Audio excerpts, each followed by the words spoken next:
The Dawn Blade. The mysterious sword discovered on the dead world of Arthas Moloch.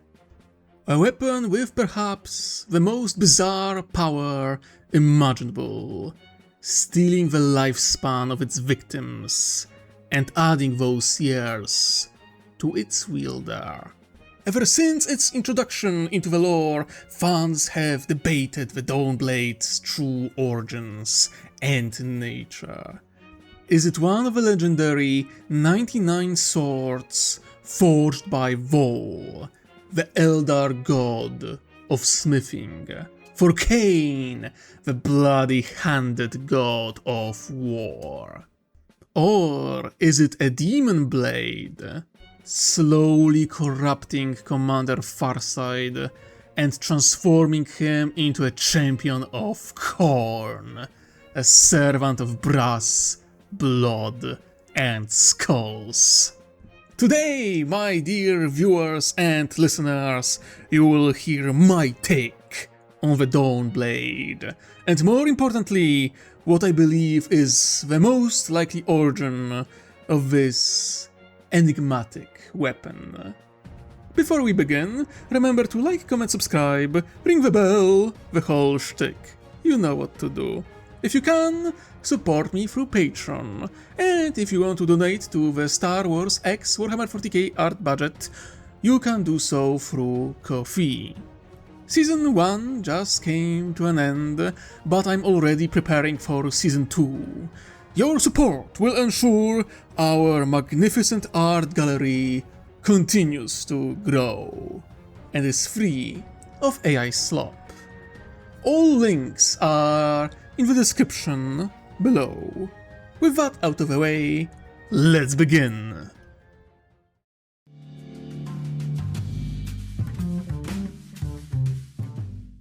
So, let's start by dismantling the whole "the Dawnblade is a demon weapon" theory, shall we?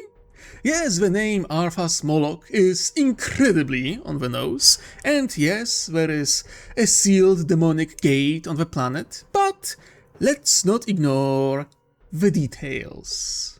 The first is where the blade was found. The Dawnblade wasn't sealed inside a circle of anti-chaos wards or covered in mysterious runes designed to contain it. Quite the opposite. It was discovered alongside talismans and artifacts that were effective against chaos. Now, is that definitive proof?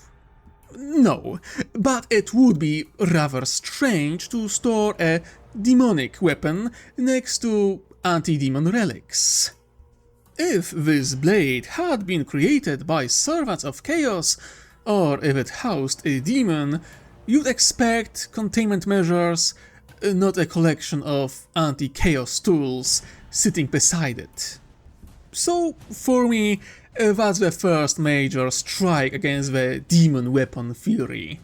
The second point is the material.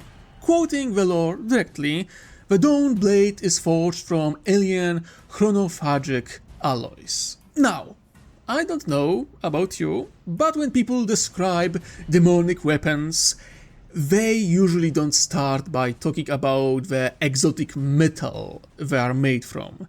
They talk about the malevolent presence trapped inside, the whispers, the corruption, the unnatural hunger, because that's what gives a demon weapon its power. A demon blade doesn't need a magical alloy. The demon itself is the source of its supernatural abilities. I mean, Khorne is famously associated with brass. Somehow, that brass survives impacts that should turn ordinary metal into scrap, but nobody argues that the brass is what makes those weapons terrifying. It's the demon bound within them. The Dawnblade is different. The lore specifically draws attention to the alloy itself. Then there is the design. Let's be honest, this thing simply doesn't look like a demon weapon. Compare it to the Black Blade of Antwer, carried by Castellan Garan Crow. Just to look at it, even if you knew absolutely nothing about Warhammer 40k, your first thought would probably be, yeah, that's definitely cursed. Or take Axe Morkai, wielded by none other than the master of the Fury Marines himself, Logan Grimnar. Look at those weapons! Now think about the countless demonic blades wielded by Chaos Champions and Radical Inquisitors. They all share a certain aesthetic, wicked forms, ominous runes, an unmistakable sense of malevolence. The Dawn Blade? None of that. Not even close. Come on! No screaming faces, no sinister whispers, no glowing demonic runes. Sure, the blade glows from time to time, but there are no symbols or bindings etched into it, nothing resembling the runic wards that typically imprison a demon within a weapon. And finally, and this is probably my biggest point, there is Farsight himself. Tau have only the faintest presence in the warp. They're about as close to being blanks as you can get without actually being blanks. That gives them some resistance to chaos, but some resistance is very different from casually carrying a demon weapon for centuries. Direct contact with a true demon weapon is an entirely different matter. Even Space Marines, Inquisitors, and Grey Knights require immense willpower, specialized training, or outright psychic protection to resist corruption. The idea that Farsight could simply shrug all that off with little or no effort, honestly, I think that would be terrible writing. Then again, a lot of Farsight's modern lore was written by Phil fucking Kelly, so I can't completely rule it out. Still, the blade itself never behaves like a demon weapon. It doesn't whisper, it doesn't tempt him, it doesn't slowly corrupt his mind. Whenever Farsight is influenced by chaos, it's during direct confrontations with demonic entities, not because the sword is constantly trying to break his will. The Dawn Blade simply doesn't fit the profile of a demon weapon. So, I'm sorry, Chaos fans, but I just don't see how the Dawn Blade is a chaos weapon in any way, shape, or form. If anything, the evidence points in the opposite direction. By all accounts, the blade has proven exceptionally effective against demons. So, from everything I've been able to gather, it seems far more likely that the Dawn Blade is an anti-demon weapon than a demonic one. Now, let's move on to the next theory. The Dawn Blade is, supposedly, one of the 99 swords forged by Vaul for Khaine. For a long time, this was actually my favorite theory. Mostly because I desperately wanted to see the avatar of Khaine and Commander Farsight team up to beat the ever-loving daylights out of somebody. The avatar recognizing one of his ancient blades, yet deciding to let Olshova keep it. I still think there is a reasonable chance that the Dawn Blade is one of Khaine's legendary weapons. Then again, there are problems. The biggest one is simple. if it really is one of Kane's lost swords, why doesn't anyone seem interested in recovering it? We know that Imperial agents successfully infiltrated a Tau vault and stole a Chaos artifact the Tau had been studying. If the Inquisition can pull that off, I find it difficult to believe the Eldar couldn't, especially when Farseers can glimpse possible futures. You'd think the appearance of one of Kane's legendary blades would attract at least a retrieval force. And let's not forget that for decades, the Dawn Blade wasn't even in Farsight's hands. During his self-imposed exile, it sat on public display. That would have been the perfect opportunity. Then there is the blade's defining ability, stealing the lifespan of its victims. That doesn't really feel like an Eldar power, and it especially doesn't feel like something Kane, the god of war, slaughter and martial prowess, would care about. So, as much as I'd love to see Oshova and Avatar of Bloody-Handed God fighting side by side, I don't think the Dawn Blade is one of those 99 swords. However, there is another theory, one that is considerably more convincing. The Dawn Blade may actually be the last of the Croneswords. Now, that is an interesting possibility. Forged from 5 fingers of Eldar Goddess Morai Heg, the Croneswords are said to hold power over life and death, and together they are essential to the awakening of Ynyad, the new Eldar Goddess of the dead. Let's look at the known blades. Javier, the Sword of Sorrows, reduces its victims to ash. Asuvar, the Sword of Silent Screams, absorbs the life essence of those it strikes. Vilif Zar, the Sword of Souls, is the most potent, shape-shifting blade forged from burning souls. And finally, the Spear of Twilight, later restored to its original sword form, consumes the lifespan of its wielder before unleashing that power upon the enemy. If you've been paying attention, that's almost the exact opposite of what the Dawn Blade does. The Spear of Twilight spends life. The Dawn Blade steals it. And of course, Dawn is the opposite of Twilight. If I simply added the Dawn Blade to that list, it actually fits remarkably well.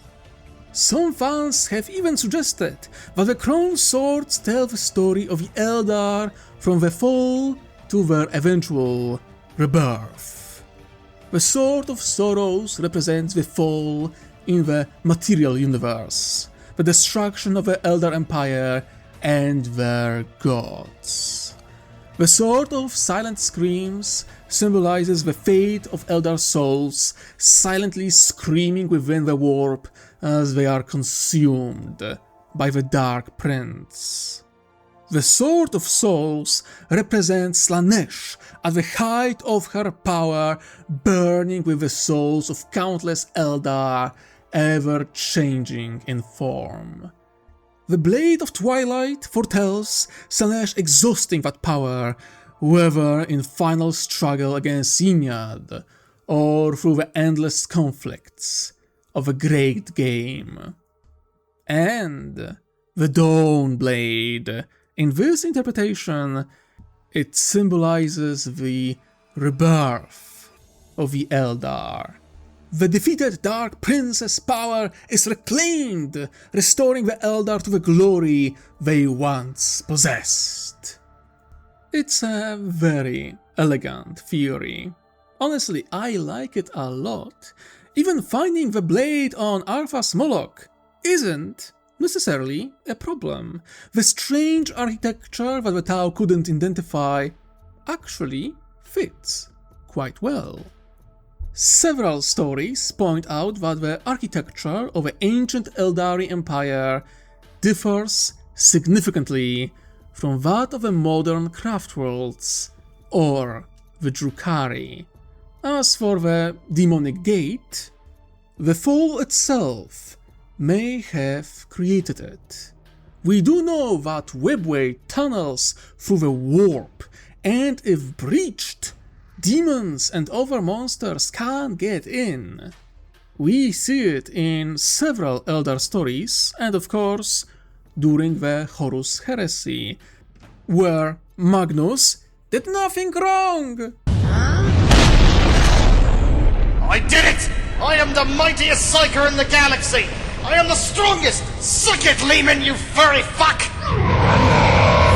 The Red pierced the walls of the Emperor's Webway project and transformed the portal he constructed into a warp gate that threatened Terra itself. So, as far as we know, the strange warp portal is simply a warped webway portal.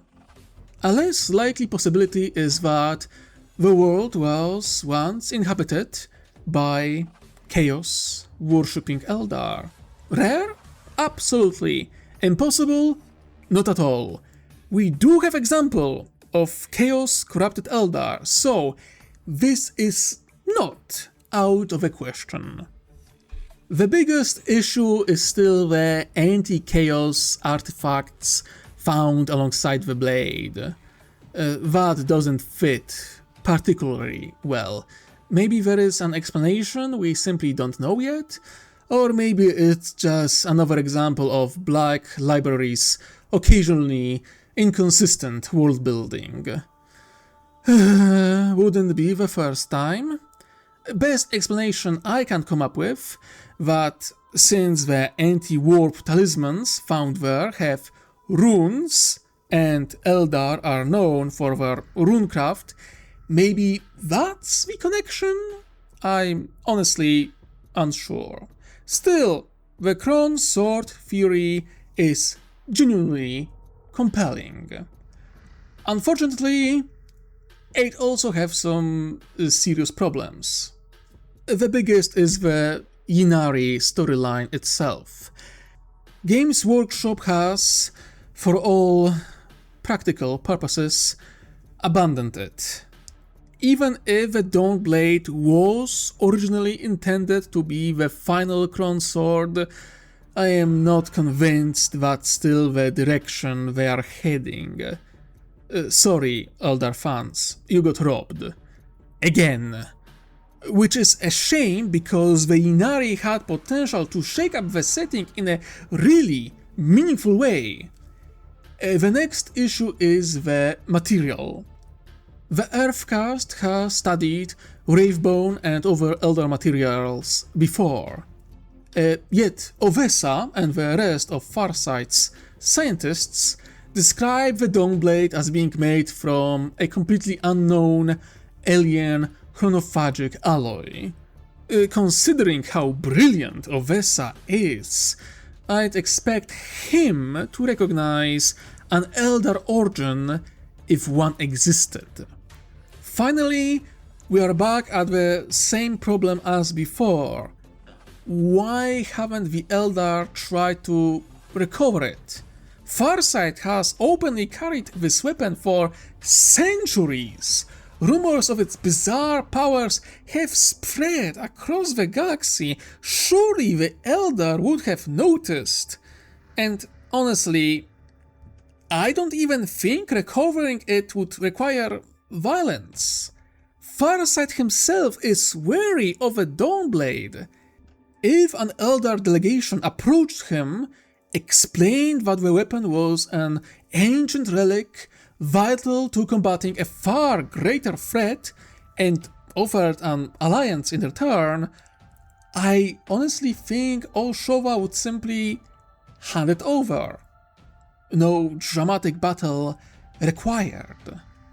So yeah, the strange material from which the Dawn Blade was forged, combined with the fact that it hasn't attracted so much as a sliver of Eldar attention over the centuries, it makes me doubt that it's a Cronesword.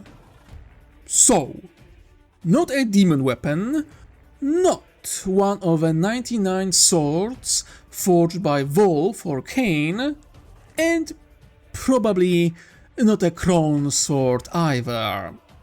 At this point, some of you are probably asking, alright Hatter, if the Dawn Blade is none of those things, then what the hell is it? Well, buckle up, my darlings, for I am going to hit you with a quote that will explain everything.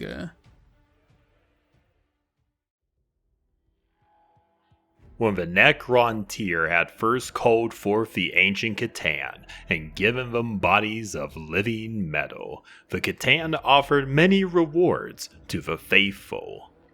The Silent King spoke for his people, and the request was simple: life. The Catan fought on this, and each offered solutions. Landugor suggested they used others as vessels, shifting life to life. Ishudra suggested all the Necrontyr shared their minds together, becoming a whole that would survive the death of any of their individual parts. In the end, the Necrontyr chose the suggestion of Mephidran, but there was one other that was tempting to the Silent King. Azagorod offered a blade, formed from his body and essence. He explained that this blade would grant eternal life to its user, as long as he kept on reaping souls for him. The Silent King looked at the blade with longing, but he knew that his duty was to his people, and a solution for him would not have been a solution for all. And so, the Blade of Death went unused, until it was claimed by a fiend of the foolish Eldar in one of their battles with the Necrons. Thank you, Artificial Dragon, for voicing that quote. Your presence is a treat, as always. Now, that quote. Fascinating. Wouldn't you agree, my darlings? Unfortunately, there is one rather significant problem with it. Nobody seems able to provide a source for that quote. I first found it on Reddit and then on a handful of other forums. Every single one claimed it came from an old White Dwarf article. But it's the internet, and people seem to be allergic to citing their own fucking sources. So, if any of you recognize this passage and, more importantly, know where it actually comes from, please let me know. I'd genuinely love to track down the original source. Still, even if this quote ultimately turns out to be untrue, I do think it's a Necrontyr Blade. Not a Necron weapon, a Necrontyr one. When you really think about it, the idea fits remarkably well. The Necrontyr possessed astonishing technology, and above all else, they were obsessed with extending their painfully short lives. We also know that while the Necrons are famous for necrodermis and blackstone, the Necrontyr themselves worked with other materials before biotransference. Now, think about the Dawnblade, a weapon forged from mysterious chronophagic alloys. That extends the wielder's life by stealing the lifespan of those it kills. That doesn't sound like a random magical sword. It sounds like a tool designed with a very specific purpose. More than that, chronophagic literally means time-eating in Greek. And let's be honest with ourselves, there is only one faction in Warhammer 40k that regularly manipulates time and twists it to serve its own designs. Of course, some might argue that it was simply created by someone seeking immortality, but that's the interesting part. The Dawnblade doesn't grant immortality. It merely extends your lifespan, and that distinction is incredibly important. To me, this doesn't feel like the invention of someone chasing eternal life out of greed. It feels like the invention of an entire civilization desperately trying to postpone the inevitable. A civilization racing against death. The Dawnblade may have been one of the countless desperate attempts by the Necrontyr to escape the curse of their own mortality, or, as the unconfirmed quote suggests, one of the solutions presented by the Catan to the Silent King. An ingenious solution that ultimately wasn't good enough. After all, the blade can only save one individual at a time. It can't save an entire species. And within a civilization where everyone is dying young, possessing the one artifact capable of prolonging life would make you a target. That blade doesn't make you immortal. It simply gives someone else a reason to kill you and take it. Then there is the weapon's appearance. In the setting as visually distinct as Warhammer 40k, aesthetics matter. Every faction has a recognizable design language. And, to me, the Dawnblade resembles Necron weapons far more than it resembles Eldar relics or demon blades. Especially if we look at the very first version of a Farsight model. True, the original design was basically retconned by the new ones, but still, there is a clear similarities in the design. That alone isn't proof, but it certainly adds weight to the theory. It also explains several other mysteries. Why is the Dawnblade so comically massive that Farsight needs a battlesuit to wield it? Well, let's not forget that despite their short and painful lives, the Necrontyr were an impressively large species. Just look at their current metal forms. A standard Necron warrior stands somewhere between 7 and 8 feet tall. The Silent King, by comparison, is even more imposing. If the blade really was originally forged for him, as the unconfirmed quote suggests, then its enormous size suddenly makes perfect sense. especially if it wasn't originally a sword at all, but a glaive. Then there is a matter of Dawnblade effectiveness against demons. The Necrontyr were never a psychic species, and Necron technology has repeatedly proven exceptionally effective against warp entities. If the Dawnblade originated with a Necrontyr, its effectiveness against demons suddenly makes a great deal more sense. It also explains why nobody seems particularly interested in recovering it. The Eldar don't care because it isn't a psychic relic or one of their legendary weapons. Besides, a species with naturally long lifespans has very little reason to seek a blade whose greatest gift is living a little longer. The Imperium may simply have no idea what it truly is. Chaos, meanwhile, has little reason to seek out what is effectively an anti-warp weapon.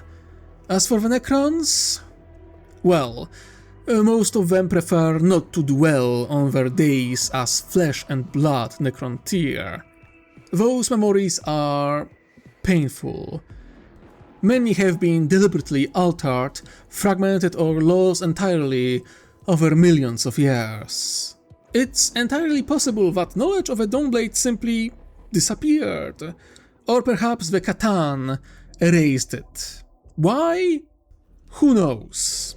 Trying to understand the motives of the Star Gods is usually a losing battle.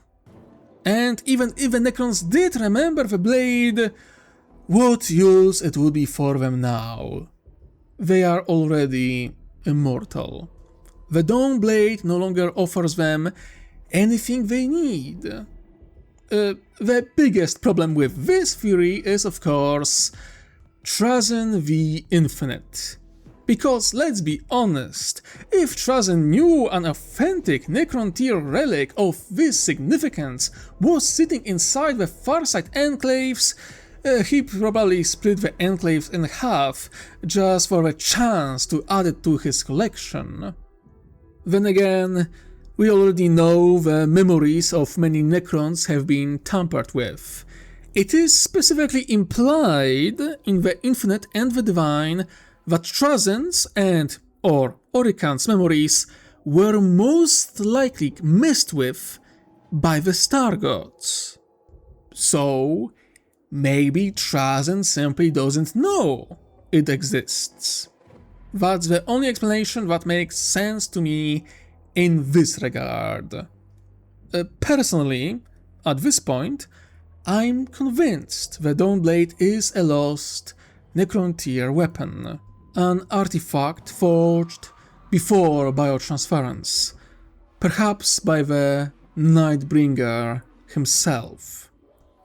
A relic that somehow survived the war in heaven, vanished into history, and eventually found its way to the dead world of Arthas Moloch. Interestingly, my good friend and an artist you've seen on this channel many times, Hayden Lumpkin, proposed another twist on this theory. What if the Dawnblade really is a Necrontyr blade? One that was stolen by the ancient Eldar and eventually came into the possession of Val himself. Perhaps the Dawnblade was the false sword hidden among the 99 legendary blades he presented to Cain. A weapon not crafted by the Eldar's divine smith, and therefore ultimately rejected by their god of war. Now, that would make for a fascinating history. A single blade passed from hand to hand across millions of years, touched by gods and mortals alike. First, the Necrontyr, then the ancient Eldar, until at last it found its way into the hands of Orchestral himself, waiting to witness the grim darkness of a 42nd millennium. But that's just my interpretation. What do you think? Is the Dawnblade a demon blade, an ancient Eldar artifact, desperate tool of Necrontyr, or just a bizarre weapon forged by the unknown and forgotten species of 40k? Do tell me your ideas in the comments. If you enjoyed this video, please like, subscribe, and ring that bell. If you are able, support me through Patreon to help keep my electricity running, or donate to the Ko-fi art budget for Star Wars X Warhammer 40k series. Season 2 is coming, and we need the funds to create a lot of high quality art. Speaking of which, I would like to thank all my supporters, especially the highest tier supporters on Patreon. S.A., Michael Pellison, Josh Travis, Cell, Scary Stopvat, Psab, Erisda9, Xeragusta, Boromir117, Heimko, and Glitch.